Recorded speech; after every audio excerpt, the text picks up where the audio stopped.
माँ दुर्गा देवी की प्रकोप होते हैं ऐसे शांत कि सिंह राशि वाले जातकों को बोलना है बल्ले बल्ले। आपको कहना चाहेंगे कि कैसे होते हैं महापार्वती महा दुर्गा देवी का प्रकोप शांत, जो कि सिंह राशि वाले जातकों को जैसा हम बोले जा रहे हैं ऐसा आपको कार्य करना है। तो नमस्कार दोस्तों, बहुत बहुत स्वागत करते हैं आपको फिर से एक कोरोना ताजे वीडियो में। तो लगातार इस वीडियो के अंत तक बने रहे।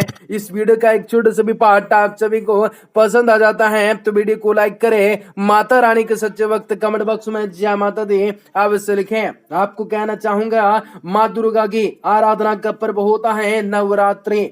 नवरात्रि माँ दुर्गा की आराधना उपासनाओं का 9 दैवनीय पर्व होता है। इस 9 दिनों में श्रद्धालु और भक्त पूरी आस्था और श्रद्धाओं से माँ के 9 रूपों की आराधना करते हैं। आपको कहना चाहेंगे, इस नवरात्रि आपके जीवन बदल सकती है। नवरात्रि हिंदुओं का एक प्रमुख त्योहार होता है। नवरात्रि संस्कृत शब्द है जिसका अर्थ होता है नवरात्रे। यह त्योहार साल में 2 बार आता है, एक शारदीय नवरात्रि, दूसरा चैत्रीय नवरात्रि।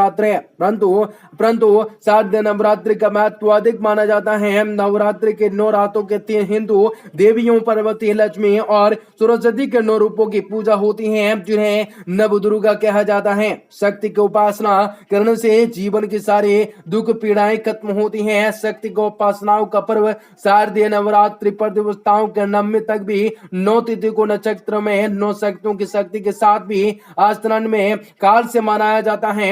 सर्वप्रथम श्री रामचंद्र जी ने इस शारदीय नवरात्रि पूजा का आरंभ समुद्र घाट तट पर किया था, जो कि प्रथम चंद्रसेन ने और आरंभ किया था तट पर। तो उसके बाद 10वें दिन आपका लंका विजय के लिए प्रस्थान किया और विजय की प्राप्ति की। तब ये सतत से अधर्म का भी सत्य धर्म ही जीत का पर्व दशहरा मनाया जाने लगा। शक्ति ही आदि शक्ति के हर रूप के नवरात्रि के 9 दिनों में क्रमशः आपका अलग अलग पूजा की जाती है। माँ दुर्गा की नवमी शक्ति का नाम सिद्धि दाई होती है। ये सभी प्रकार की सिद्धियां देने वाली होती हैं। इसका वाहन सिंह और कमर पुष्प पर भी आसानी से होती हैं। नवरात्रि के 90 दिन इनकी उपासना की जाती है। ये तो आप जानते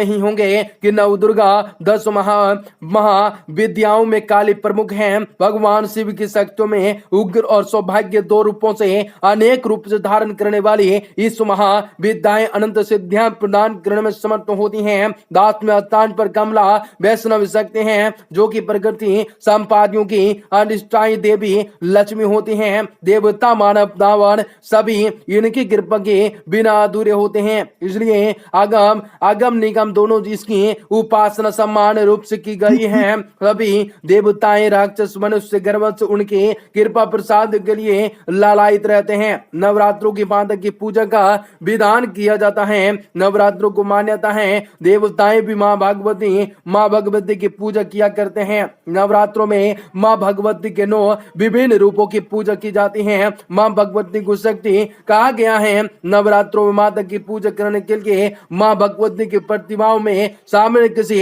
ऐसे बर्तन में रेत भरकर उसमें जो उगने के लिए रख देते हैं। इस साथ एक पानी से भरा कलश स्थापित किया जाता है। कलश पर कच्चा नारियल रखा जाता है। कलश स्थापनाओं के बाद माँ भगवती की अखंड ज्योति से जलाई जाती है, जिससे पहले भगवान श्री गणेश की पूजा की जाती है। उसके बाद वरुण देव श्री और विष्णु देव की पूजा की जाती है। इसके बाद नवग्रह की पूजा की जाती है। नवरात्रों के दौरान प्रतिदिन उपवास रखकर दुर्गा सप्तशती और देवी का पाठ किया जाता है। इन दिनों में इन पाठों का विशेष महत्व होता है। नवरात्रि के 9 दिनों में 9 ग्रहों की शक्ति पूजा की जाती है। दुर्गा सप्तमी में 7 महामंत्र होने से उनके सप्तमी कहते हैं। सप्तमी उपासनाओं से आध्यात्मिक रोग भी खत्म होते हैं। आपकी और आप अपराधों की की सभी मनोकामनाएं आराधनाएं की सभी मनोकामनाएं पूर्ण होती हैं। जो कि सच्चे दिल से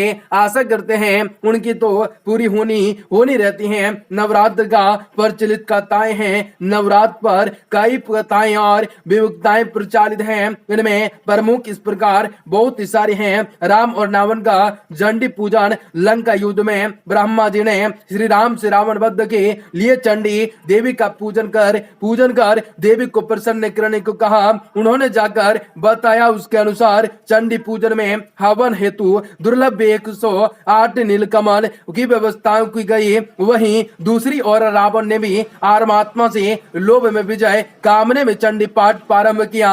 ये बात इंद्रदेव ने पवन देव के माध्यम से श्री राम के पास पहुंचाई और परामर्श दिया कि चंडी पाठ यथासंभव पूर्ण होने दिया जाए और इधर बहान हवन सामग्री में पूजा स्थल से एक नीलकमल रावण की मलाई जाए और शक्तियां गायब हो गया और राम का संकल्प टूटता सा नजर आने लगा। भाई इस बात का था कि देवी मां रुष्ट न हो जाए। इस बात का सबसे ज्यादा विशेषता दुर्लभ नीलकमल की अवस्थाएं के तत्काल असंभव थी। तब भगवान राम को शायद ही स्मरण हुआ कि लोग उन्हें न कमल नयन नव कंच लोचन कहते हैं, तो ये क्यों न संकल्प पूर्ति हेतु एक नेत्र अर्पित किया जाए। प्रभु राम जैसे ही त्रिपुर ने एक बाण निकाल कर और अपना नेत्र निकालने के लिए तैयार हुए। तब देवी जी प्रकट होकर राम का हाथ पकड़ा और कहा, हे राम आपने बहुत ही प्रसन्न हूँ। इसके साथ ही देवी ने राम को विजय श्री का आशीर्वाद दिया है। देवी महासासुर संग्राम नवरात्र जुड़ी एक कथाओं के अनुसार देवी दुर्गा ने एक भैंस रूपी असुर अर्थात महिषासुर का वध किया था। पौराणिक कथाओं के अनुसार महिषासुर के आग्रह ध्यान से भी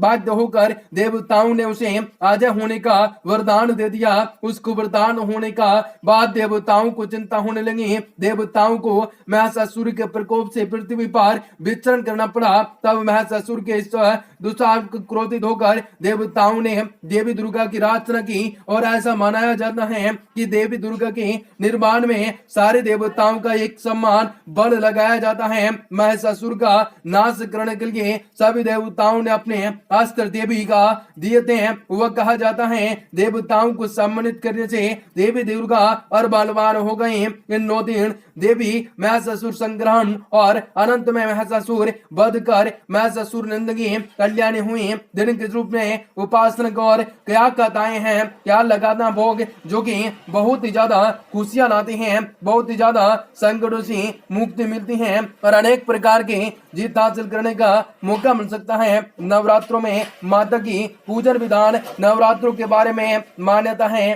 देवियों की माँ भगवती की पूजा किए जाते हैं। नवरात्रों में माँ भगवती के नव विभिन्न कार्यों की पूजा की जाती है। माँ भगवती को शक्ति कहा गया है। नवरात्रों की माता पूजा करने के लिए माँ भगवती की प्रतिमाओं के सामने किसी बड़े बर्तन में रेत भरकर उसमें लोर लगाने की कहा जाता है। उनसे खुशियां आती हैं। यज्ञ करें तो लाभ मिलते हैं। इस तरह के रूप में उपासना करें। आपको बताना चाहेंगे कि आप किसी तरह से कार्य करें, आपको सफलता अवश्य मिलती जाएंगी। पहले सुप्र में माँ पुत्रप्रसाद हिमालय की पुत्री पर्वताएं के रूप में विराजमान हुई। नंदी कमल बैल पर समार शैलपुत्री के दाहिने हाथ में त्रिशूल और बाएं हाथ में कमल का पुष्प है। आप इस तरह माँ दुर्गा के प्रकोप से शांत हो सकते हैं और घर में खुशियां को प्राप्त कर सकते हैं और अनेक प्रकार के